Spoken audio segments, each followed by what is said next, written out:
لقد كفر الذين قالوا إن الله هو المسيح ابن مريم قل فمن يملك من الله شيئا إن أراد أن يهلك المسيح ابن مريم وأمه ومن في الأرض جميعا ولله ملك السماوات والأرض وما بينهما يخلق ما يشاء والله على كل شيء قدير وقالت اليهود والنصارى نحن أبناء الله وأحباؤه قل فلم يعذبكم بذنوبكم بل أنتم بشر ممن خلق يغفر لمن يشاء ويعذب من يشاء ولله ملك السماوات والأرض وما بينهما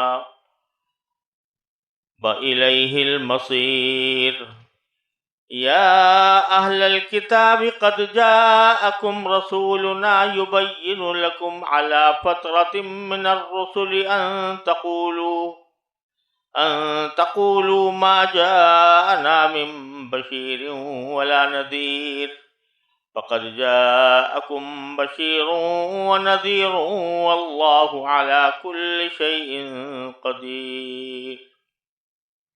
ان آیات کریمہ کا ترجمہ یہ ہے، یہ سورہ مائدہ کی آیات ہیں، آیت نمبر 17 سے اور آیت نمبر 19 تک آیتیں پڑھی گئی ہیں۔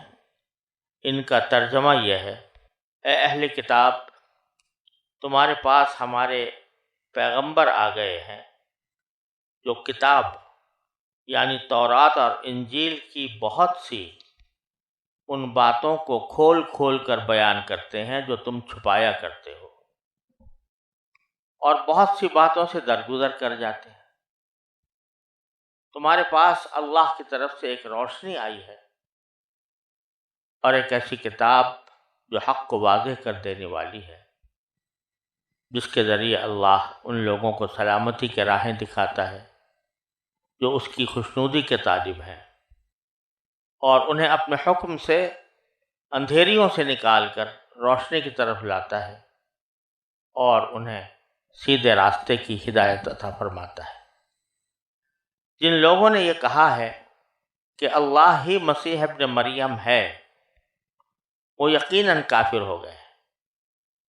اے نبی، ان سے کہہ دو کہ اگر اللہ مسیح ابن مریم کو اور ان کی ماں کو اور زمین میں جتنے لوگ ہیں ان سب کو ہلاک کرنا چاہے تو کون ہے جو اللہ کے مقابلے میں کچھ کرنے کی ذرا بھی طاقت رکھتا ہو؟ تمام آسمانوں اور زمین پر اور ان کے درمیان جو کچھ موجود ہے اس پر تنہا ملکیت اللہ ہی کی ہے۔ وہ جو چیز چاہتا ہے پیدا کرتا ہے، اور اللہ ہر چیز پر پوری قدرت رکھتا ہے۔ یہود و نصارہ کہتے ہیں کہ ہم اللہ کے بیٹے اور اس کے چہیتے ہیں۔ ان سے کہو کہ پھر اللہ تمہارے گناہوں کی وجہ سے تمہیں سزا کیوں دیتا ہے؟ نہیں، بلکہ تم انہی انسانوں کی طرح انسان ہو جو اس نے پیدا کیے ہیں۔ وہ جس کو چاہتا ہے بخش دیتا ہے اور جس کو چاہتا ہے عذاب دیتا ہے۔ آسمانوں اور زمین پر اور ان کے درمیان جو کچھ موجود ہے اس پر تنہا ملکیت اللہ ہی کی ہے، اور اسی کی طرف سب کو لوٹ کر جانا ہے۔ اے کتاب والو، تمہارے پاس ہمارے پیغمبر ایسے وقت دین کی وضاحت کرنے آئے ہیں جب پیغمبروں کی آمد رکی ہوئی تھی، تاکہ تم یہ نہ کہہ سکو کہ ہمارے پاس نہ کوئی خوشخبری دینے والا آیا، نہ کوئی جہنم سے ڈرانے والا آیا۔ لو، اب تمہارے پاس خوشخبری دینے والا اور ڈرانے والا آ گیا، اور اللہ ہر بات پر پوری قدرت رکھتا ہے۔ پیچھے اہل کتاب کو مشفقانہ انداز میں، نصیحت کے انداز میں دعوت دی گئی تھی کہ وہ رسول کریم صلی اللہ علیہ وسلم کی رسالت پر ایمان لائیں اور آپ کی اطاعت کریں، اور اس کو سلامتی کا راستہ قرار دیا گیا تھا۔ اب بتایا جا رہا ہے کہ ان میں سب سے بڑی خرابی کیا ہے جس کی وجہ سے ان کو صحیح راستے پر آنے کی دعوت دی جا رہی ہے۔ تو یہ فرمایا کہ لقد کفر الذین قالوا ان اللہ هو المسیح ابن مریم، وہ لوگ کافر ہو گئے ہیں جنہوں نے یہ کہا ہے کہ اللہ تو مسیح ابن مریم ہی ہے، یعنی مسیح ابن مریم علیہ السلام کو وہ خدا مانتے ہیں۔ عیسائیوں کے بہت سارے فرقے تھے، اور حضرت عیسیٰ علیہ السلام کا کیا مقام تھا اس کے بارے میں اتنے زیادہ فرقوں میں اختلافات تھے کہ ہر ایک فرقہ اس کی مختلف تشریح کرتا تھا، یہاں تک کہ ایک مستقل علم کی بنیاد پڑ گئی جس کا نام ہے کرسٹولوجی، یعنی حضرت مسیح علیہ السلام کی حقیقت بیان کرنے کے لیے جو مختلف نظریات سامنے آئے وہ اس علم میں بیان کیے جاتے ہیں، ہر ایک اپنے موقف کی کچھ دلائل پیش کرتا ہے۔ تو ان میں سے ایک فرقہ وہ تھا جو یہ کہتا تھا کہ مسیح ابن مریم بذات خود خدا ہے۔ ایک تو وہ تھا نا کہ جو کہتے ہیں کہ خدا تین ہیں، تین میں سے تین اقنوم ہیں، اور ان میں سے ایک حضرت مسیح علیہ السلام ہے، ایک باپ ہے، ایک بیٹا ہے، ایک روح القدس ہے۔ بات کہتے ہیں باپ ہے، بیٹا ہے، مریم علیہ السلام ہے۔ ایک تو وہ یعنی اس طرح تین حصے کرتے تھے۔ بعض لوگ وہ تھے کہ جو براہ راست یہ کہتے تھے کہ ہے ہی خدا یہ، یعنی وہ تین کے تکلف میں نہیں پڑتے تھے بلکہ براہ راست حضرت مسیح علیہ السلام کو خدا کہتے تھے۔ تو یہاں ان کا ذکر ہے۔ وہ جو کہتے تھے کہ تین میں سے ایک ہیں، ان کا آگے ذکر آنے والا ہے، لقد کفر الذین قالوا ان اللہ ثالث ثلاثہ، لیکن یہاں ذکر ہے ان کا جو خدا مانتے ہیں، حضرت مسیح ابن مریم۔ اگرچہ خدا وہ بھی مانتے ہیں جو تثلیث کے قائل ہیں، لیکن وہ کہتے ہیں کہ تثلیث جو ہے اس کا ایک حصہ تو خنوم وہ عیسیٰ علیہ السلام ہے۔ بہرحال دونوں طرح، چاہے حضرت مسیح ابن مریم علیہ السلام کو براہ راست خدا کہا جائے یا تین اقنوموں میں سے ایک اقنوم قرار دے کر خدا کہا جائے، دونوں ہی صورتیں کفر کی ہیں۔ تو اللہ تعالیٰ نے فرمایا کہ یہ جو لوگ یہ کہتے ہیں وہ کافر ہو گئے۔ اور دیکھو اللہ تبارک و تعالیٰ نے یہاں ایک تو ان کے کافر ہونے کا ذکر فرمایا، اور کافر ہونے کی واضح دلیل خود اسی جملے میں موجود ہے، وہ یہ کہ وہ مسیح ابن مریم کہتے ہیں، مسیح جو مریم کے بیٹے ہیں۔ تو آپ ذرا سوچئے کہ جب خود اعتراف کر رہا ہے انسان کہ یہ کسی خاتون کے بیٹے ہیں، مریم کے بیٹے ہیں، تو یعنی یہ کہ وہ اپنی پیدائش میں ماں کے محتاج ہوئے، ماں کے ذریعے پیدا ہوئے۔ تو جو شخص اپنی پیدائش ہی بغیر ماں کے نہ کر سکتا ہو، وہ خدا کیسے ہو سکتا ہے؟ تو مسیح ابن مریم فرما کر یعنی اسی ان کے دعوے کے اندر جو تضاد ہے اور اس میں ان کے دعوے کی تردید ہے، وہ یہ ہے کہ مریم کے بیٹے ہیں۔ یعنی ایک تو یہ کہ جو آدمی اپنی ماں کا محتاج ہو پرورش میں، تو وہ کیسے خدا بن سکتا ہے؟ دوسرا یہ کہ ماں بہرحال بیٹے سے افضل ہوتی ہے، بیٹے کو اس کی تعظیم کرنی ہوتی ہے، تکریم کرنی ہوتی ہے، بیٹے کے ماں کے پاؤں تلے جنت ہوتی ہے، اس کی خدمت کرنی ہوتی ہے۔ تو ایک تو اس کے پیٹ سے ایک خدا پیدا ہو گیا، اب خدا ایسا ہے کہ جس کو اس کے پاؤں دبانے ہیں، اس کی خدمت کرنی ہے، تو خدا خادم ہے کہ مخدوم ہے؟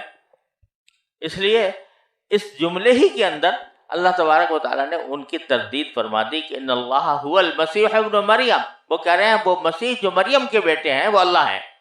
تو ایک طرف کہتے ہیں اللہ ہے، دوسرے طرف کہتے ہیں بیٹے ہیں مریم کے.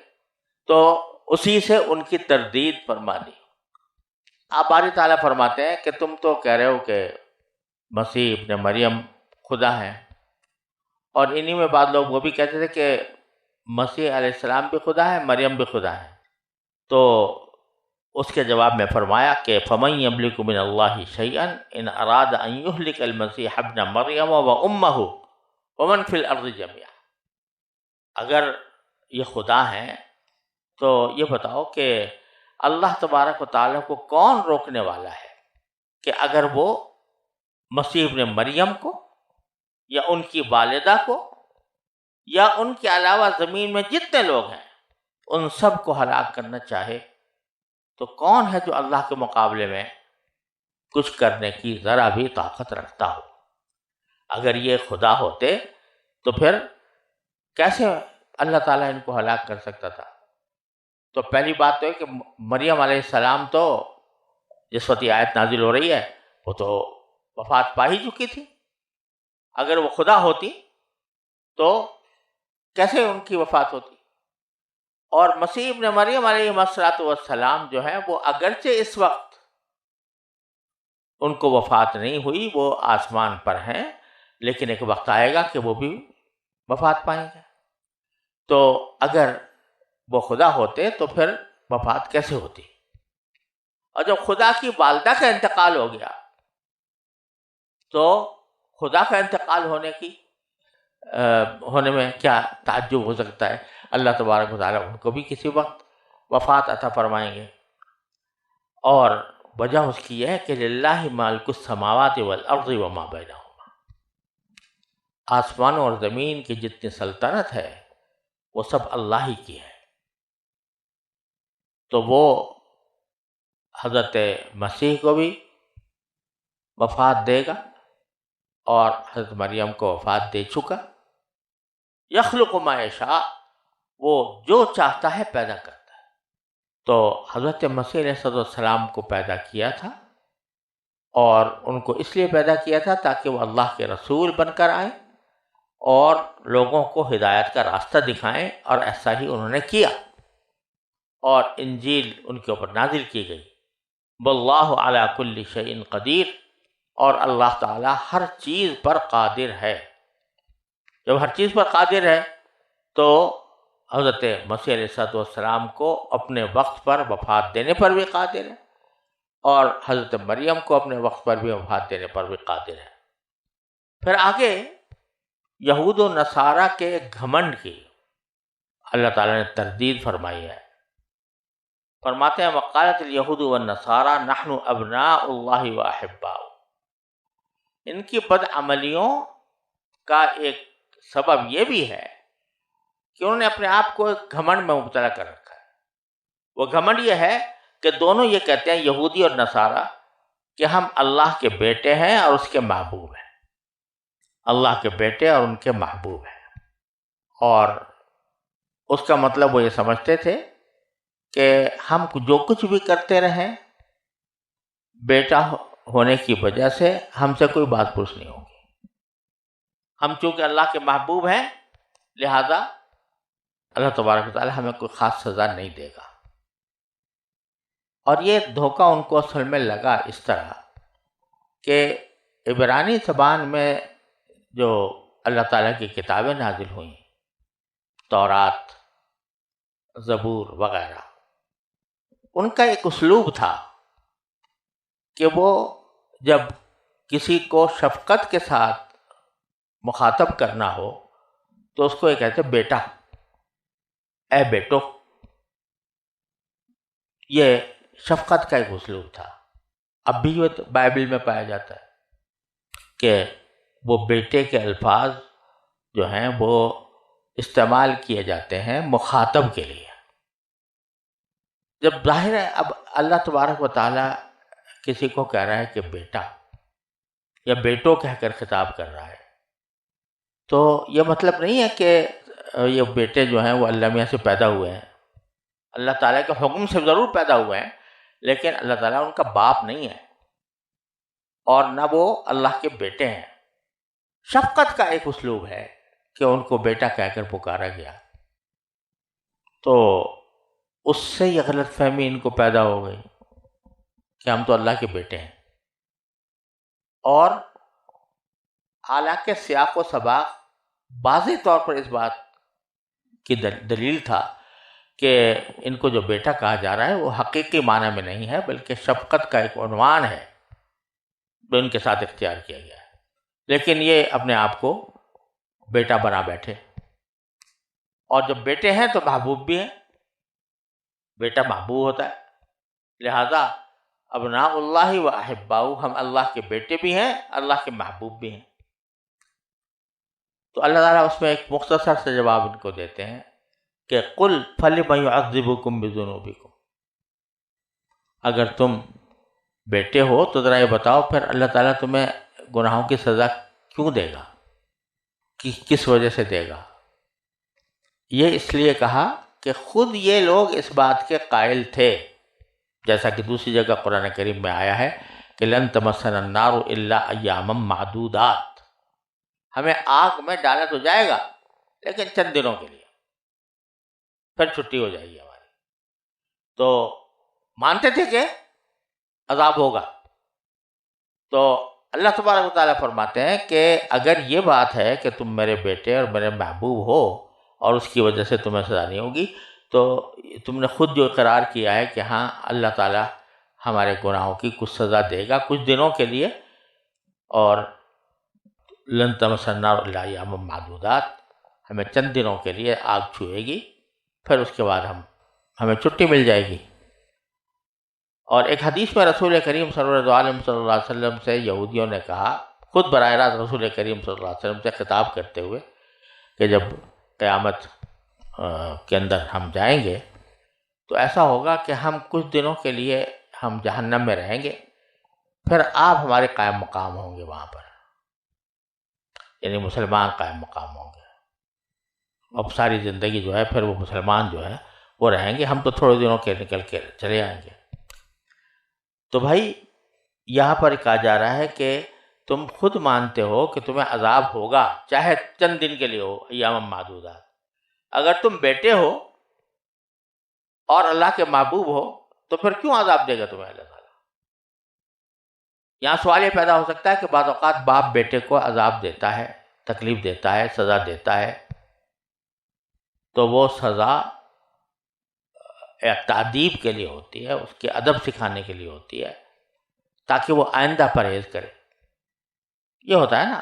لیکن یہاں جو ذکر ہو رہا ہے وہ آخرت کے عذاب کا ہو رہا ہے۔ آخرت کے عذاب اول تو اتنا شدید ہے کہ ایک لمحے کے لیے بھی انسان اللہ بچائے اس میں چلا جائے تو وہ اس کو ہم یہ نہیں کہہ سکتے کہ تعذیب کے لیے ہو رہا ہے، آگ میں جلایا جا رہا ہے، کھولتا ہوا پانی سر پہ ڈالا جا رہا ہے وغیرہ وغیرہ، تو یہ کوئی باپ اپنے بیٹے کی تعذیب کے لیے ایسا عذاب نہیں دیتا آگ کا، اس کو آگ میں جلا دے، چاہے ایک مہینے کے لیے، چاہے ایک چند دن کے لیے ہو۔ دوسری بات یہ ہے کہ تعذیب کا مطلب یہ ہوتا ہے کہ دنیا میں جو بچوں کو ادب سکھایا جاتا ہے تو اس کی وجہ سے اگر کسی کو کوئی مار پیٹ کر لی تو مطلب یہ اس کا یہ ہوتا ہے کہ تاکہ آئندہ اس کا ترجمہ درست ہو جائے۔ اب آخرت میں تو آئندہ درست ہونے کا کوئی سوال نہیں، وہ وہاں وہ دارالعمل نہیں ہے، وہ دارالجزا ہے، عمل تو ختم ہو جاتا ہے مرنے کے ساتھ۔ تو اب اگر آخرت میں کوئی سزا دی جا رہی ہے تو اس کا یہ مطلب نہیں ہو سکتا کہ وہ آئندہ زندگی ان کی بہتر ہو جائے، پھر تو زندگی آنی ہی نہیں دوبارہ دنیا والی زندگی۔ اس لیے یہ احتمال نہیں ہے کہ یہاں جو عذاب دیا جائے گا ان کو وہ ادب سکھانے کے لیے دیا جائے گا، ان کے حالات کو آئندہ بہتر بنانے کے لیے دیا جائے گا۔ تو عذاب تو ہوگا، تو عذاب عذاب ہی ہے۔ اگر تم بیٹے ہو اور محبوب ہو تو اللہ تعالیٰ تمہیں کیوں عذاب دے گا؟ بل انتم بشر ممن خلق، بلکہ تم ایسے ہی بشر ہو جیسے کہ اللہ تعالیٰ نے اور دوسرے بشروں کو پیدا کیا ہے، جیسے انسانوں کو پیدا کیا ہے۔ یغفر لمن یشاء ویعذب من یشاء، اور کسی کے ساتھ ایسا لاڈلا ہونے کا معاملہ نہیں ہے کہ چاہے وہ جو کچھ کرتا رہے اور اللہ تعالیٰ کا لاڈلا ہے اور اس کا بیٹا ہے، اور اس وجہ سے وہ کچھ بھی کرتا رہے اس کو عذاب سے نجات مل جائے گی، بلکہ اللہ تعالیٰ جس کو چاہتا ہے اس کی مغفرت کرتا ہے، جس کو چاہتا ہے اسے عذاب دیتا ہے۔ تو یہ کسی کے لاڈلے ہونے کی وجہ سے اس کو عذاب سے نہیں بچایا جا سکتا۔ حضرت ابراہیم علیہ السلام کتنے جلیل القدر پیغمبر ہیں، زندگی بھر دعا کرتے رہے کہ اللہ میرے باپ کی مغفرت فرما دے، لیکن آزر ان کا باپ جو ہے وہ آخرکار عذاب ہی میں مبتلا ہوا۔ تو یہ کسی کے لاڈلے ہونے کی وجہ سے کوئی عذاب ٹل نہیں سکتا اگر انسان کفر اور شرک کا ارتکاب کر رہا ہو۔ وَلِلَّهِ مُلْكُ السَّمَاوَاتِ وَالْأَرْضِ وَمَا بَيْنَهُمَا، اور اللہ ہی کے لیے ہے سلطنت آسمانوں اور زمین کی اور ان تمام چیزوں کی جو آسمان و زمین کے درمیان ہیں۔ وَإِلَيْهِ الْمَصِيرُ، اور اسی کی طرف دوبارہ لوٹ کر جانا ہے، ہر ایک انسان کو جانا ہے۔ یہاں قرآن کریم نے ابھی 3 سطروں پہلے بھی کہا تھا وَلِلَّهِ مُلْكُ السَّمَاوَاتِ وَالْأَرْضِ، کہ اللہ ہی کے لیے سلطنت آسمان اور زمین کی، اور یہاں پھر دوبارہ فرمایا ہے کہ اللہ ہی کے لیے ایسا آسمان اور زمین کی سلطنت۔ ایک تو یہ تاکید بھی ہے پہلے بات کی، دوسرا یہ ہے کہ پہلے یہ فرمایا تھا کہ جس کو چاہتا ہے پیدا کرتا ہے، اس کے لیے فرمایا تھا کہ اس کی زمین و آسمان کی سلطنت اسی کی ہے، جس کو چاہے پیدا کر دے، جس طرح چاہے پیدا کر دے۔ اور یہاں ذکر ہے کہ جس کو چاہے عذاب دے اور جس کو چاہے اس کی مغفرت کرے۔ تو اللہ تبارک و تعالیٰ جس کی مغفرت کرنا چاہتا ہے تو کوئی اس کو روکنے والا نہیں، اگر کسی کو عذاب دینا چاہتا ہے تو عذاب بلا وجہ نہیں دیتا، اس کی کرتوت کی وجہ سے دیتا ہے۔ تو اگر اس کو عذاب دے رہا ہے تو وہ اس کی مشیت کا تقاضا ہے، کیونکہ آسمان و زمین کی ساری ملکیت اسی کی ہے۔ جب آسمان کے زمین کی ساری چیزیں اسی کی ملکیت ہیں تو جیسے ایک مالک کو اپنی ملکیت پر پورا تصرف کرنے کا حق حاصل ہوتا ہے، اسی طرح اللہ تبارک و تعالیٰ کو اپنی مخلوق پر پورا تصرف کرنے کا حق حاصل ہے۔ پھر آگے دوبارہ اللہ تبارک و تعالیٰ پھر شفقت اور نرمی کے ساتھ دوبارہ دعوت دیتے ہیں کہ یا اہل الکتاب قد جاءکم رسولنا، اہل کتاب تمہارے پاس ہمارے رسول آ گئے ہیں۔ وہ کیسے رسول ہے کہ یبین لکم علی فترۃ من الرسول، جو تمہارے سامنے حقائق کو واضح کر رہے ہیں۔ ایسے وقت توحید کے بے شک مکلف تھے، کیونکہ توحید ایسی چیز ہے کہ اس کے سمجھنے کے لیے کسی رسول کے آنے کی ضرورت نہیں ہے، بلکہ انسان کی فطرت کا تقاضا ہے کہ وہ اللہ کو ایک سمجھے۔ تو جو لوگ اللہ کو ایک مانتے تھے وہ باقی احکام کے مکلف نہیں تھے۔ یعنی اگر فرض کرو انہوں نے شراب پی تو پی، اس کے اوپر کوئی مواخذہ نہیں ہوگا، الیاذ باللہ کوئی اور گناہ کا کام کیا تو کر لیا، اس پر کوئی مواخذہ نہیں ہوگا۔ کیوں؟ اس لیے کہ نبی آیا ہی نہیں تھا جس نے کہ ان کو ان احکام کی تعلیم دی ہوتی۔ البتہ توحید چونکہ ایسی چیز ہے کہ اس کے لیے رسول کے آنے کی ضرورت نہیں ہے، انسان اپنی عقل سے اس کو سمجھنا چاہیے، اس واسطے اس پر مواخذہ ہوگا۔ بہرحال یہ زمانہ ایسا تھا کہ انبیاء کرام نہیں آ رہے تھے، تو رسول کریم صلی اللہ علیہ وسلم کو اس وقت بھیجا علی فترۃ من الرسل، یعنی رسولوں کے انقطاع کے زمانے میں، جبکہ ان کی آمد رکی ہوئی تھی۔ یہ ایک احسان بتلایا کہ دیکھو ایک زمانہ ایسا گزرا ہے کہ کوئی پیغمبر کی ہدایت موجود نہیں تھی لوگوں کے پاس، ہم نے ایسے وقت میں تمہارے پاس یہ رسول بھیجے۔ اور پھر میں آگے فرما دیا کتنے پیار سے کہ ان تقولوا ما جاءنا من بشیر ولا نذیر، کہ کہیں تم یہ نہ کہو کہ ہمارے پاس تو کوئی بشیر یعنی خوشخبری دینے والا نہیں آیا تھا جنت کی، نہ کوئی نذیر آیا تھا جو ہمیں دوزخ سے ڈرائے، تو کہیں تم یہ نہ کہہ دو، تو تمہاری اس حجت کو ختم کرنے کے لیے ہم نے رسول بھیجے ہیں۔ یہ اتنے پیار سے بات کی جا رہی ہے جیسے کہ ماں باپ بچے کو کہتے ہیں کہ دیکھو بھائی تمہیں سمجھ، کبھی ایسا نہ ہو تم یہ بعد میں یہ کہو کہ ہم نے تمہیں سمجھایا نہیں تھا۔ تو ان تقولوا ما جاءنا من بشیر ولا نذیر فقد جاءکم بشیر ونذیر، لو آ گیا تمہارے پاس، بشیر بھی آ گیا، نذیر بھی آ گیا۔ بشیر کے معنی خوشخبری دینے والا، یعنی جنت کی خوشخبری دینے والا، اور نذیر کے معنی ڈرانے والا، آگاہ کرنے والا، یعنی تمہیں جہنم کی عذاب سے ڈرا کر اس سے آگاہ کرنے والا آ گیا۔ تو اب تو مان لو، جبکہ اتنے دنوں تک فترت رہی، پھر ہم نے تمہیں ایک رسول بھیجا، تمہارا جو عذر ہے وہ ختم ہو گیا کہ ہمارے پاس تو کوئی آیا ہی نہیں تھا، تو یہ آ گئے۔ واللہ علی کل شیء قدیر، اور اللہ تعالیٰ ہر چیز پر قادر ہے۔ لہذا جب زمانہ فترت کا تھا تو ہم نے اس طرح لوگوں کو چھوٹ دے دی کہ چلو توحید کے سوا جو کچھ بھی تم کر رہے ہو مواخذہ نہیں ہوگا۔ اور اب جب کہ نبی آ گیا، رسول آ گیا صلی اللہ علیہ وسلم، تو اب اللہ تعالیٰ اس پر قادر ہے کہ تمہاری نافرمانیوں پر تمہیں عذاب دے اور آخرت میں اس کا مواخذہ کرے۔